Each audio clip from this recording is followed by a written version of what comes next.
Hello my dear friends, स्वागत है आप सभी लोगों का टीटी एकेडमी पे। मेरा नाम है तरुण तिवारी और मैं लेके हाजिर हो चुका हूँ आपके लिए one of the most important section of your subject modern Indian history.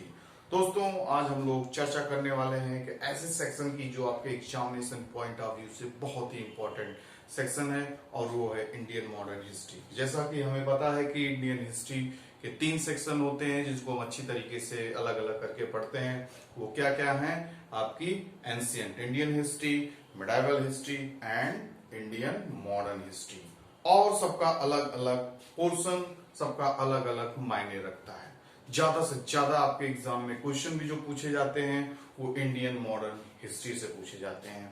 Ancient and medieval के थोड़ा कम नंबर ऑफ क्वेश्चंस रहते हैं। जैसे आपके 20 से 25 क्वेश्चन अगर एग्जाम में आते हैं तो उसमें मोर देन 15-18 क्वेश्चन, 70-80% अगर नंबर ऑफ क्वेश्चन जितने आते हैं उसका मॉडर्न इंडियन हिस्ट्री का ही रहता है। इसलिए हमें इसको ज्यादा से ज्यादा ध्यान में रखते हुए इसको अच्छे से करना होगा। और मॉडर्न इंडियन हिस्ट्री में भी कई सारे सेक्शंस ऐसे हैं जिनसे ज्यादा प्रश्न पूछे जाते हैं। तो इन सब चीजों को ध्यान में रखते हुए हम अच्छे तरीके से चर्चा करेंगे। अच्छे क्लासेस के थ्रू सारी चीजों को अपना ज्ञान अर्जित करेंगे। तो चलिए स्टार्ट करते हैं इंडियन मॉडर्न हिस्ट्री और देखते हैं क्या क्या हमें इसमें पढ़ना होगा। एक तरीके से डेमो लेक्चर होगा। आने वाले क्लासेस में हम अच्छे तरीके से टॉपिक वाइज क्रोनोलॉजिकल ऑर्डर में सारी चीजों को अच्छे तरीके से करने की कोशिश करेंगे। कि जैसा कि हमें पता है कि आपकी हिस्ट्री जो है डिवाइडेड इनटू 3 पार्ट्स। एंशिएंट हो गया आपका, मिडाइवल हो गया एंड मॉडर्न हो गया। यानी ancient India, medieval Indian history and modern Indian history. तो सबसे बड़ा प्रश्न ये आता है कि ऐसा क्या है, ऐसे कौन से इवेंट्स और फैक्ट्स हैं कि हिस्ट्री जो हमारी डिवाइड है, हिस्ट्री को जो हम अलग अलग करके पढ़ते हैं वो इवेंट्स और फैक्ट्स के आधार पर ही पढ़ते हैं। ऐसा तो है नहीं कि सारी चीजों को एकदम एग्जैक्ट फैक्चुअल आधार पे भी नहीं कर पाते, क्योंकि ऐसा कुछ भी नहीं दिया हुआ। ऐसे कोई भी इवेंट्स फैक्ट्स भी आपको नहीं मिलेंगे।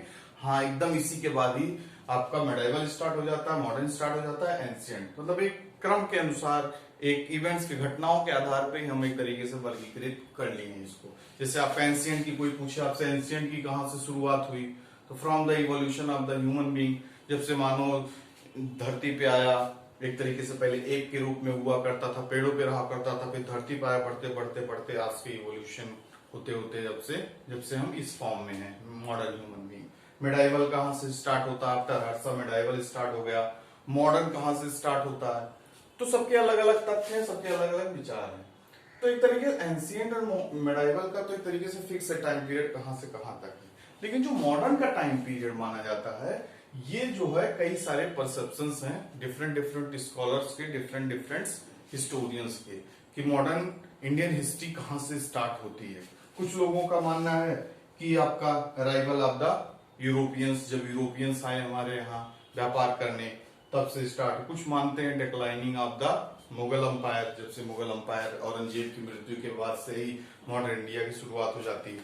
कुछ का मानना है 1757 यानी प्लासी के युद्ध के बाद, एक तरीके से जब स्टेब्लिशमेंट ऑफ द आपका ब्रिटिश हो जाता है। बक्सर के बाद पूरी तरीके से आपका एम्पायर स्टार्ट हो जाता है, ब्रिटिश ईस्ट इंडिया कंपनी का।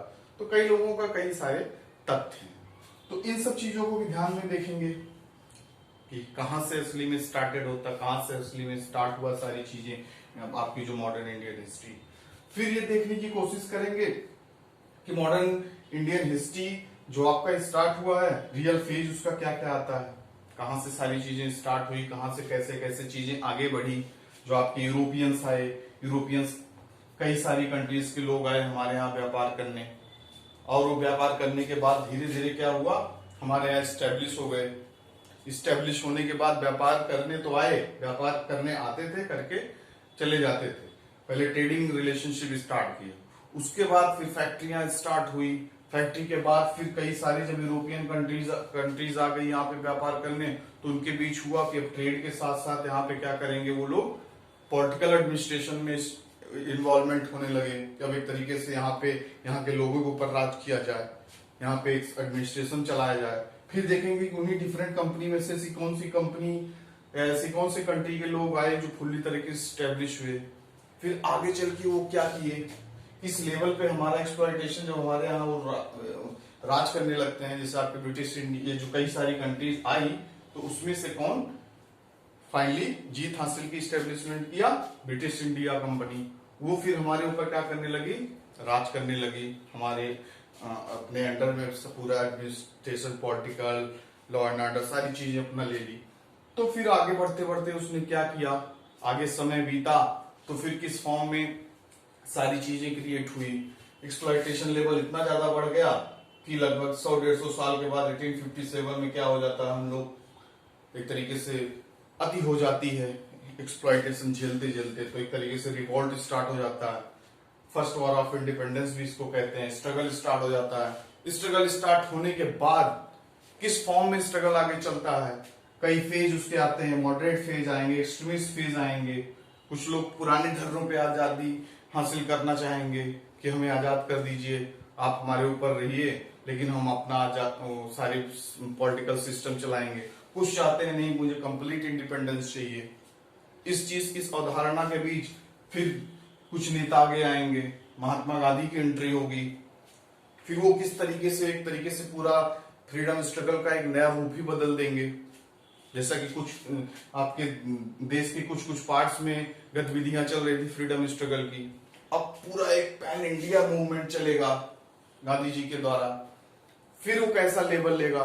तो ये सब सारी चीजों को क्रॉनिकल ऑर्डर में हम अच्छे तरीके से समझेंगे और फाइनली अपने देश को आजादी दिलाएंगे।